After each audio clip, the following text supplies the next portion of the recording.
Hello दोस्तों, मेरा नाम चंद्रशेखर है और आज के वीडियो में हम बात करेंगे लैटविया में स्टडीज़ की। लैटविया यूरोप के सबसे सस्ते देशों में से एक है पढ़ने के लिए, या मैं ये भी कह सकता हूँ कि शायद ये यूरोप का सबसे सस्ता कंट्री है पढ़ने के लिए, क्योंकि ट्यूशन फ़ीस बहुत ज़्यादा कम है। काफ़ी ऐसे कॉलेजेस हैं जहाँ पे जो फ़ीस है वो साल की 2.25 लाख रुपए से भी कम है। और कुछ अच्छी यूनिवर्सिटीज़ भी हैं लैटविया में, जैसे है लैटविया यूनिवर्सिटी, रीगा स्ट्रैटनेस यूनिवर्सिटी, उसके अलावा तुरीबा यूनिवर्सिटी। और कॉलेजेस भी हैं काफ़ी जो अच्छे हैं, जहाँ पे आप अच्छी एजुकेशन प्राप्त कर सकते हैं बहुत ही ज़्यादा अफोर्डेबल रेट्स में। अब देखिए, लैटविया जो है वो शेंगन जोन में भी आता है और यूरोपियन यूनियन का हिस्सा भी है, और लैटविया में यूरो चलता है। ऑलरेडी लैटविया बहुत ज़्यादा स्टूडेंट्स इंडिया से अब जा रहे हैं। लैटविया में देखिए, साल के 2 इनटेक होते हैं। एक होता है सितंबर में, जो अब करीब है इनटेक, और एक होता है फरवरी में। और जनरली एलिजिबिलिटी क्राइटेरिया है कि अगर आप बैचलर्स डिग्री प्रोग्राम के लिए अप्लाई कर रहे हैं या डिप्लोमा के लिए अप्लाई कर रहे हैं तो आप 12वीं पास हों। अगर आप मास्टर्स के लिए अप्लाई कर रहे हैं तो आपका ग्रेजुएशन होना चाहिए, और अगर आप पीएचडी के लिए अप्लाई कर रहे हैं तो आपके पास मास्टर्स डिग्री होनी चाहिए। अभी कुछ महीने पहले मुझे कॉलेज ने इन्फॉर्म किया है कि जो लैटविया है उसने अंग्रेज़ी का टेस्ट कंपलसरी कर दिया है। पहले ऐसा नहीं था, लेकिन अब इस साल से ऐसा हो जाएगा कि आपके पास आइल्स का स्कोर होना चाहिए या पीटीई का स्कोर होना चाहिए। और जनरली एडमिशन प्रोसेस जो है लैटवियन यूनिवर्सिटीज़ का, वो मैं यहाँ पे थोड़ा सा एक्सप्लेन करना चाहूँगा।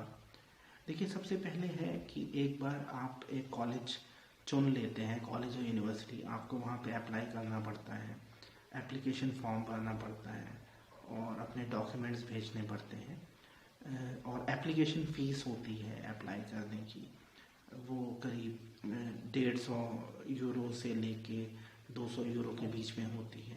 यानी अगर मैं कहूँ तो 12,000-13,000 रुपये से लेके ये जो फ़ीस है ये 16-17 हज़ार रुपये तक हो सकती है। एक बार आपका एप्लीकेशन प्रोसेस हो जाता है, आपने एक बार एप्लीकेशन फॉर्म अपना सबमिट कर दिया यूनिवर्सिटी को, फिर आपका इंटरव्यू होता है। ये जनरली इंटरव्यू वीडियो कॉल आती है यूनिवर्सिटी से, जिसमें वो आपके बारे में पूछते हैं और आप क्या कर रहे हैं ये जानते हैं। उसके बाद अगर वो इन सब चीज़ों से सेटिस्फाई होते हैं, फिर आपके जो डॉक्यूमेंट्स होते हैं वो एआईसी के लिए भेज दिए जाते हैं। एआईसी का मतलब है कि लैटविया में एक एजेंसी है जो ये जांच करती है कि सभी डॉक्यूमेंट्स ठीक हैं और जो आपकी डिग्री या जो आपकी क्वालिफ़िकेशन है वो लैटवियन क्वालिफ़िकेशंस के इक्विवेलेंट है। इस प्रोसेस में करीब 1-1.5 महीना लग जाता है। तो जैसे आपका इंटरव्यू हो गया और यूनिवर्सिटी तैयार है आपको एडमिशन देने के लिए, फिर उसके बाद आपके डॉक्यूमेंट्स का एआईसी होता है। एक बार एआईसी अप्रूवल आ जाता है, उसके बाद यूनिवर्सिटी आपको बता देगी कि आपका एआईसी अप्रूव हो गया है। उसके बाद यूनिवर्सिटी आपके लिए एक इनविटेशन जनरेट करती है जो लैटवियन गवर्नमेंट की तरफ से होता है। उसमें इनविटेशन नंबर होता है जो बहुत ज़रूरी डॉक्यूमेंट है आपके लिए वीज़ा के लिए अप्लाई करने के लिए। उसमें फिर आप लगा लीजिए कि करीब 1 महीना और लगता है। उसके बाद जब वो डॉक्यूमेंट आ जाता है तो फिर आपको वीज़ा एप्लीकेशन की तैयारी करनी पड़ती है। अब देखिए, डॉक्यूमेंट्स आपको आपकी जो मार्कशीट है क्वालिफाइंग एग्ज़ाम की, जैसे अगर आपने 12वीं की है तो 12वीं की मार्कशीट, 12वीं का सर्टिफिकेट चाहिए। उसके अलावा पीसीसी यानी पुलिस क्लियरेंस सर्टिफिकेट चाहिए। तो ये जो पीसीसी है ये अपोस्टाइल होना चाहिए विदेश मंत्रालय के द्वारा। ऐसी जो आपकी डिग्री है या मार्कशीट है उनको भी अपोस्टाइल करवाना ज़रूरी है। उसके अलावा एक और चीज़ है जो लैटवियन वीज़ा के लिए इंडिया में चाहिए, वो है हेलो वेरीफाई। यानी आपको वीज़ा अप्लाई करने से पहले अपने डॉक्यूमेंट्स को वेरीफाई करवाना पड़ता है, जिसमें अगेन 2-3 दिन का समय लगता है। उसके बाद आप वीज़ा के लिए अप्लाई कर सकते हैं। अब जो वीज़ा का प्रोसेस है जनरली 15 से 20 डेज में वीज़ा मिल जाता है, लेकिन वीज़ा के लिए लैटवियन एम्बेसी हर कैंडिडेट का इंटरव्यू ज़रूर करती है। ये बात आप ध्यान रखना। वो इंटरव्यू कई बार अगर आप नॉर्थ इंडिया से हैं या दिल्ली से हैं तो वो लैटवियन एम्बेसी में होगा, अगर आप बॉम्बे में हैं तो वो VFS लैटविया के थ्रू होगा, लेकिन ये इंटरव्यू ज़रूर होता है। कई बार इंटरव्यू के बाद भी फ़ोन भी आते हैं कैंडिडेट्स को और जिसमें पूछा जाता है उनके स्टडी प्लान के बारे में। तो ये सारा प्रोसेस है लैटविया का।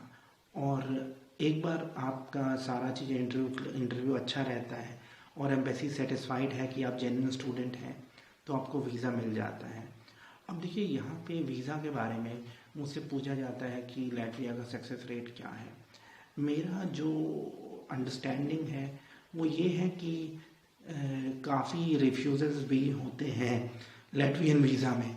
लैटविया सस्ता है तो इसलिए होता क्या है कि कई बार आपसे कहा जाता है कि आप अप्लाई कर दो, तो आप टेम्प्ट भी हो जाते हैं, आप अप्लाई भी करते हैं। लेकिन एक बात का ध्यान रखना, वीज़ा मिलने के लिए ये ज़रूरी है कि आप जेन्युइन स्टूडेंट हों।